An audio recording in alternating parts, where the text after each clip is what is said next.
सुप्रभातम। आजिर पंचांग ओ अमृत वचन। शुभ सकाळ। आज दिनर पंचांग।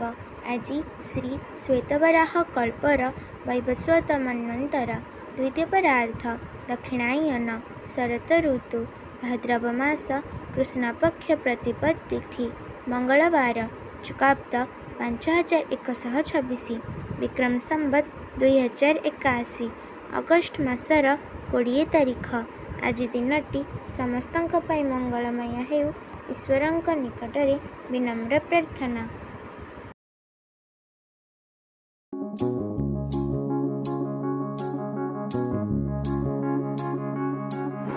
प्रभु प्रीत्यर्थी जे कर्म करई प्रभु को केवल बांधई सेही। ठाकुर श्री अभिराम परमहंस।